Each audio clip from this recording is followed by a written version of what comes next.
반갑습니다. 부민교회 성도 여러분, 한 주간 잘 지내셨죠? 날씨가 매우 춥습니다. 건강 조심하시기 바라고요.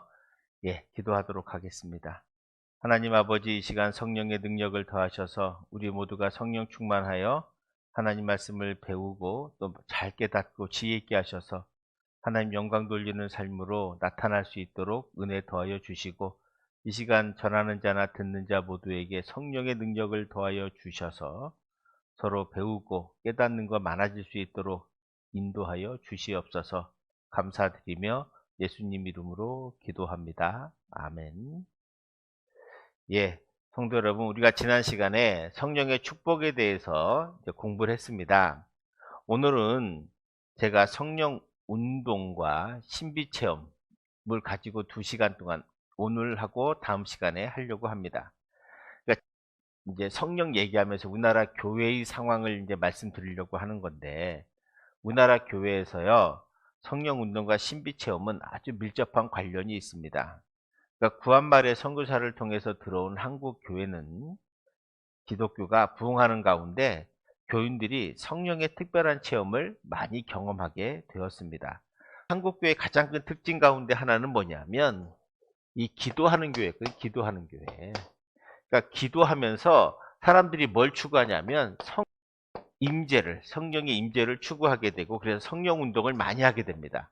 그러니까 성령 운동이라고 하는 것은 뭐냐? 성령을 구하고 성령의 역사를 통해서 무엇인가를 하는 거죠.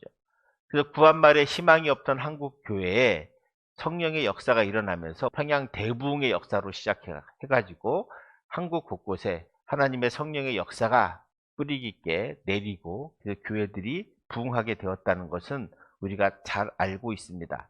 또 하나 거기에 추가해서 뭐냐면, 이 성령 운동을 하는 데 있어서 신비 체험을 되게 추구하는 분들이 생기기 시작했습니다. 구한말에는 이용도 목사님이라고 해서 아주 신비 체험이나 이런 것에 관심을 많았던 그런 목사님도 있고, 또 여러 가지 다양한 신비 체험들을 하고 있는 거죠. 성령 운동과 신비 체험이라고 하는 것이 그래서 잘 사용하면 좋은데 잘못하면 또 큰 위험성이 있습니다. 그래서 제가 여러분들에게 오늘 성령 운동과 신비 체험의 장단점에 대해서 2시간에 걸쳐서 말씀드리고, 오늘은 제가 성령 운동과 신비 체험의 단점에 대해서 말씀드리고, 다음 시간에는 장점에 대해서 말씀을 드리려고 합니다. 그래서 우리가 장단점이 다 있기 때문에 단점은 고치고 장점은 잘 살리면 한국교회가 성령의 능력 안에서 더 잘 부흥하고, 또 저와 여러분들도 성령의 놀라운 능력을 경험하며 살 수 있다고 믿기 때문입니다. 첫 번째, 성령 운동과 신비 체험의 위험성입니다. 그러니까 성령 운동은 한국교회의 급성장에 깊은 영향을 미쳤습니다. 이런 부흥에는 성령의 역사와 능력을 자랑하고 민족 복음화에서 세계 복음화를 꾀하고 있습니다. 근데 반면 한국교회의 부흥 성장의 원동력이 되는 성령 운동은 신비 체험을 강조하게 돼서 여기에 위험성이 있다는 거예요. 그러니까 항상 성령은 신비 체험을 어떻게 이해할 것이냐가 되게 중요하고, 여기에는 위험성이 있다는 것을 여러분이 아셔야 합니다. 그러니까 신비 체험의 위험성이 뭐냐? 첫 번째는 반지성주의를 조장할 위험성이 있다라고 하는 거예요. 이 성령 운동과 신비 체험은 인간의 지성과 이성적 사고력과 판단력을 약화시킵니다. 그러니까 성령 운동과 신비 체험 속에 활동하는 감정 위주의 신앙 형태가 초래하는 필연적인 결과죠. 그러니까 반지성주의는 뭐 지성 필요 없고 감정에 호소하게 되죠. 우리가 알다시피 기도에서 성령이 임하면 감정이 고양되고 눈물이 나고 기쁘고 막 이런 현상들, 자꾸 그런 것만 추구하게 되면 뭐가 사라지냐? 지성이 사라집니다.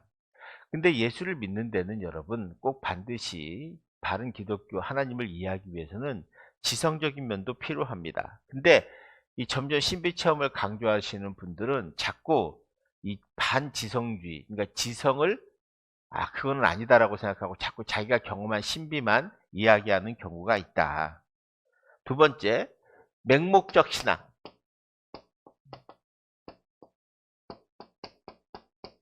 맹목적 신앙 내지 광신적 신앙으로 빠지게 된다는 거예요. 그러니까 성령 운동과 신비 체험은 뜨거운 감정에 고치된 신앙을 강조하기 때문에 신학의 내용과 목적 그리고 방향에 대한 모든 지적인 반성을 무시합니다. 그러니까 신앙이라고 하는 것이 무엇을 믿고 무엇을 위해서 믿으며 어떤 방향으로 나아가야 되는지에 대해 성경적으로 타당한가에 대한 지적 반성이 없는 결여된 신앙생활을 하게 되면 결국 맹목적 신앙으로 가게 되는 거죠. 이 반지성주의와 맹목적 신앙은 함께 가는 겁니다. 여러분 물론 우리가 체험이 중요합니다. 체험이 중요하지만 반대로 체험만 강조하면 자꾸 신비 체험만 강조하게 되면 뭐가 돼요? 반지성주의의 맹목적 신앙에 빠지게 돼. 그래서 지적 반성을 결여한 신앙인이 되면 어떻게 돼요? 우리가 종종 세상에서 가끔씩 보듯이 기도원에 가서 매몰되거나 혼자 신앙생활을 하게 되는 잘못을 저지르게 된다. 세 번째, 반기독교적인 신앙 행태를 보이게 된다는 거예요.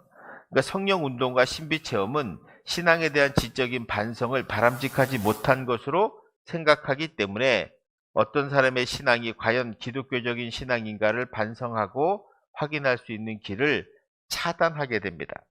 그러니까 교회에 속한 신앙이 아니라 자기가 주관적으로 본 것만 추구하는 비기독교적인 신앙의 형태로 발전할 가능성이 아주 많습니다. 그러니까 신비체험 같은 것은 지적인 것은 안 하고 감정적인 것만 하다 보니까 지적인 반성이 전혀 없고 그리고 믿고 무엇을 향해야 하는가에 대해서 전혀 생각하지 않기 때문입니다. 그래서 이런 분들이 문제가 뭐냐? 교회 생활을 잘 못해요. 다른 사람과 잘 어울리지 못하게 되거든요. 혼자 빠져가지고 이렇게 있으면 안 된다는 것입니다. 그러니까 여러분 저는 이게 잘 조화되어야 한다는 거예요. 물론 체험할 수 있습니다. 성령의 은혜 가운데 우리가 살아야 하는 거예요. 분명한 사실은 성령의 은혜가 어디에 있는지 여러분이 아셔야 됩니다. 성령이 우리에게 무조건적인 체험만 강조하거나 또는 감정만 고양시키지 않아요. 우리가 여러분 찬양하면 좋죠. 감정 좋습니다. 은혜도 되고 그러나 거기에 말씀이 들어가야 하는 이유는 뭡니까? 그 감정의 고양과 말씀에 대한 바른 이해를 통해서 우리가 올바른 신앙을 가질 수 있기 때문이네 그렇다라고 하는 것을 기억하셔야 돼요. 네 번째는 기독교 정신의 왜곡입니다. 성경이 편향적으로 해석되고 이해되므로 교회의 선포와 모든 활동이 편향적으로 되며 근본적으로 기독교 정신이 왜곡되기가 쉽습니다. 그러니까 성령운동과 신비체험은 주관적일 뿐만 아니라 개인적인 것에 함몰되어 예수 그리스도를 닮은 교인이 되기보다는 자신의 주장만이 진리라고 착각할 위험성이 많게 되죠. 내가 만난 예수 그리스도 좋습니다. 그런데 문제는 거기에만 매몰되어 버리면 다른 사람의 말을 듣지 않고 자기가 본 것만이 진리라고 착각해요. 그러면 뭐가 됩니까? 이단됩니다. 사입이 되고요. 이단 사이비가 나오는 이유는 뭐냐? 그 사람들이 신비체험이나 이런 걸 통해서 자기가 본 것만이 진짜라고 생각하는 거예요. 성경이 왜 필요하냐? 성경이라고 하는 것이 그런 우리 감정이나 정서 또는 개인적 편향성을 극복하고 모두가 이 성경 말씀을 통해서 검증받고 우리가 이해하고 다른 신앙을 세워야 한다는 거예요. 그러니까 개혁교회가 왜 오직 성서만으로라고 하는 오직 성경만으로 가는 구호를 외친 이유가 무엇인지를 잘 생각해 보셔야 돼요. 사람마다 성령의 체험이 달라요. 한 성령은 같지만 상황과 처지에 따라서 받아들일 때가 다르단 말이죠. 신비체험도 마찬가지입니다. 그러니까 자기가 본 것, 그래서 자꾸 이 개인적인, 이 개인에 함몰돼요. 자기에게만 함몰되어서 결국 다른 사람을 못 보고 자기가 본 것만 자꾸 진리라고 얘기하다 보면 그것이 바로 잘못된 주장으로 그래서 가기가 쉽다라고 하는 걸 여러분이 잘 이해하셔야 됩니다. 자, 다섯 번째, 신앙의 수평적 차원과 책임의식이 결여된다는 거예요.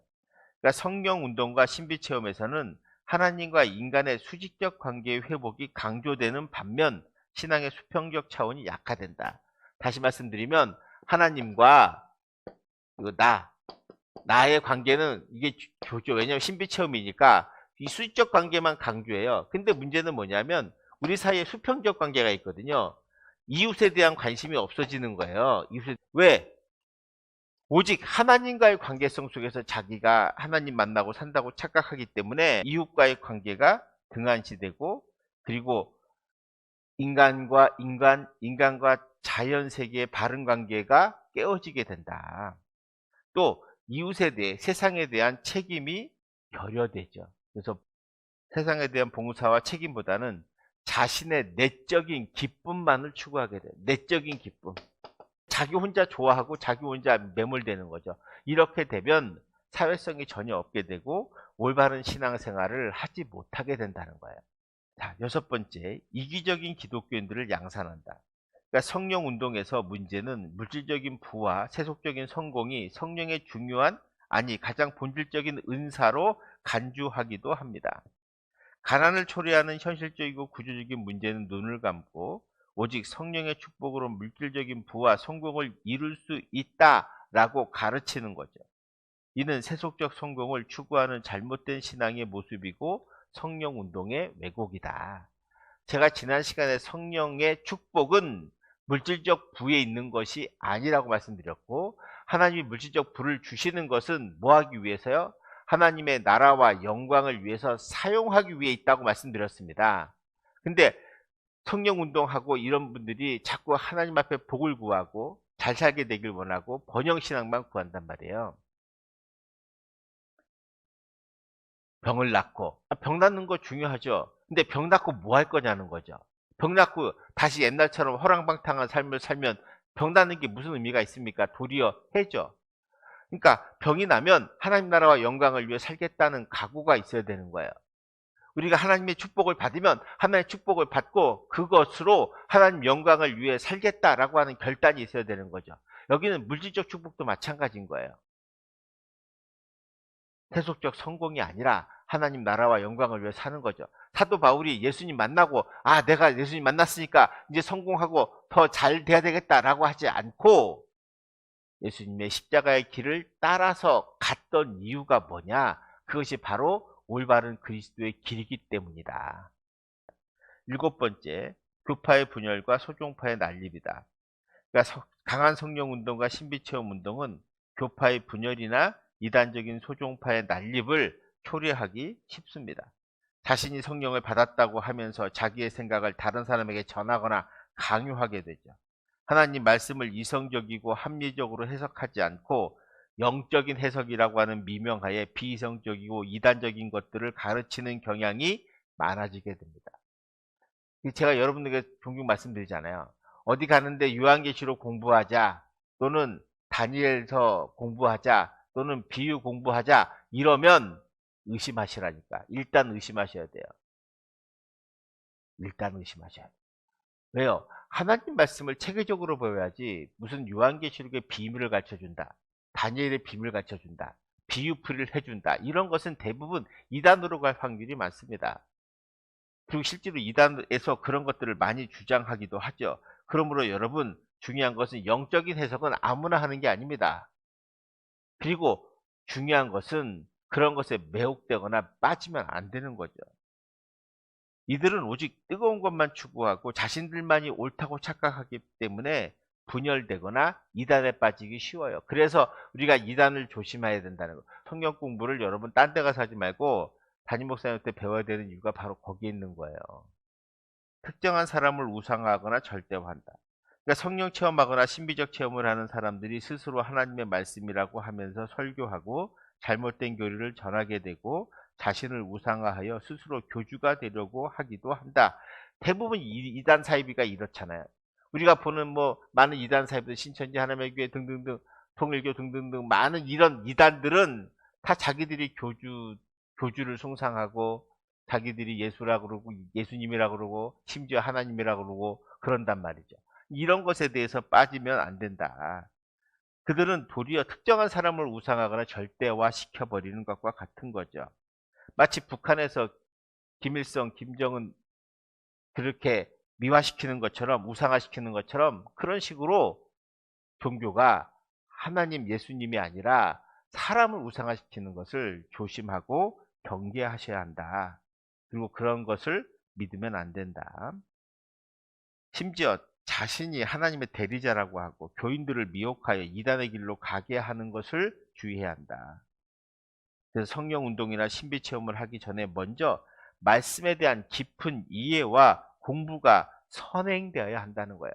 그러니까 제가 여러분에게 지금 교리 공부를 시키고 있는 것은 하나님이 어떤 분이시고 예수님이 어떤 분이시고 교회가 무엇이고 성령이 어떤 분이신가를 설명하는 이유는 이런 바른 신앙 교육의 바탕 위에 말씀에 대한 깊은 이해 위에 성령의 은혜와 성령의 충만함이 쌓여야, 그래야 왜곡되거나 잘못된 대로 가지 않고 바른 신앙인으로 설 수 있는 것입니다.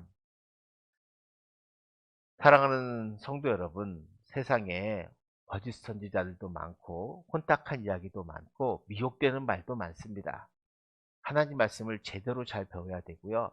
성령의 은혜를 제대로 잘 구해야 되고 하나님을 깊이 만나는 체험도 우리가 하기 전에 말씀 앞에 반드시 바로 세워져야 한다. 그래서 말씀이 토대 위에 잘 세워져야 하는 거예요. 그래서 제가 이 작업을 지금 여러분들과 계속 하고 있고, 이 교리 작업이 끝나면 이제 성경 본문에 대한 이야기들을 쭉 할 겁니다. 그러니까 성도 여러분, 끊임없이 계속 공부하고 어려우면 복습하고 모르겠으면 물어보십시오. 그러면 제가 성실히 답해 드리겠습니다. 그래서 우리 모두가 하나님 말씀이 꿀송이처럼 달아지고 말씀에 기반해서 성령의 은혜를 우리가 체험하며 살아갈 수 있게 되기를 바라겠습니다. 오늘은 제가 성령 운동과 신비 체험의 단점에 대해서 말씀드렸고, 그게 단점만 있는 게 아닌데 장점도 있습니다. 다음 시간에 제가 장점에 대해서 말씀드리도록 하겠습니다. 예, 오늘은 여기까지 하도록 하겠습니다. 기도하겠습니다. 사랑의 하나님, 감사합니다. 오늘 이 말씀을 잘 기억하게 하셔서 성령의 은혜 받고 또 성령 충만함을 받아 살되 또 이런 잘못된 성령 운동에 빠지지 않도록 인도하시고 장점과 단점이 무엇인지를 잘 분별할 수 있도록 말씀의 기반 위에 잘 서는 우리 부민교회 성도들 되게 하여 주시옵소서. 그래서 하나님 말씀으로 믿음 앞에 온전히 세워지게 하시고, 이 시대가 참으로 어둡고 이단도 많고 사이비도 많은 시대에 하나님의 말씀에 굳건히 서서 정통신앙 안에 바른 믿음으로 이 땅에서 그리스도인으로 온전히 살아갈 수 있도록 우리 부민교회 성도들을 축복하시고 은혜 더하여 주옵소서. 감사드리며 예수님 이름으로 기도합니다. 아멘. 예, 성도 여러분 수고하셨습니다. 다음 주에 뵙겠습니다. 감사합니다.